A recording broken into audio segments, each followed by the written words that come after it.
la vidéo.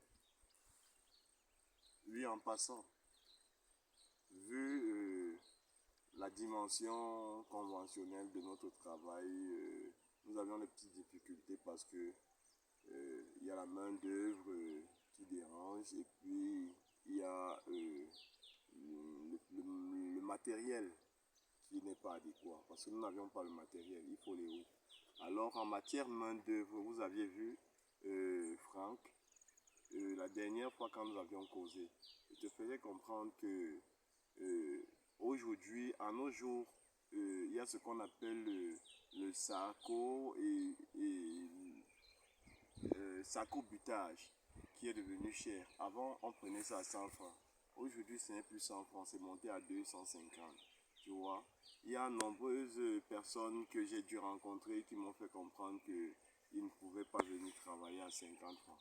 Même ma propre copine a refusé ce travail à 50 francs. Mais sinon, qui m'ont aidé une journée, et puis je me suis rendu compte qu'elles avaient raison. Parce que c'est à force de manœuvrer qu'on se rend compte que l'œuvre est grande. Et ce n'est pas un travail aussi facile.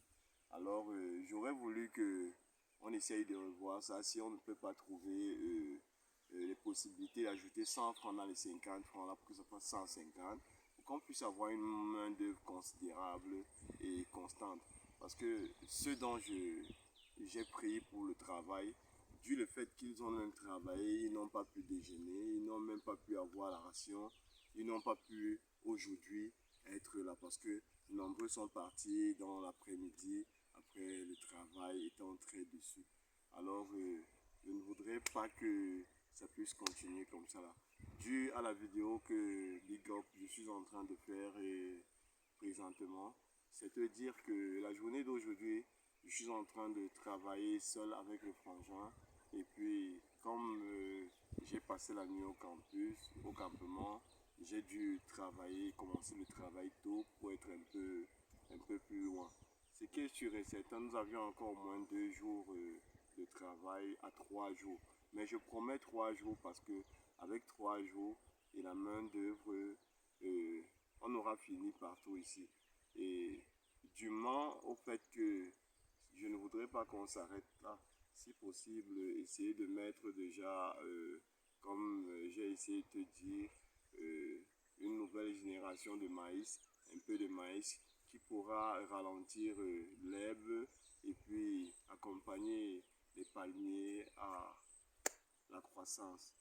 Bon, s'il y a autre chose à faire, du fait que nous soyons encore libres, nous soyons déjà là, et j'ai vu au niveau du plan gauche, où tu m'as dit qu'il fallait le défrichement. Il faut vraiment le défrichement, mais avant le défrichement, il faut d'abord ouvrir euh, l'herbe afin de ressortir les palmiers qui sont enfouis dans l'herbe, afin que quand le défrichement pourra passer, ou bien quand l'herbicide pourra passer, que cela ne puisse pas endommager les plantes. Parce que c'est la difficulté que nous avions. La difficulté que nous avions, c'est que ceux qui ont mis l'herbicide dans l'exploitation ont versé assez d'herbicide sur certaines plantes. C'est pourquoi nous avions perdu quelques plantes de palmiers. Parce qu'ils n'ont pas prêté attention. Ils n'ont pas respecté la limite conventionnelle.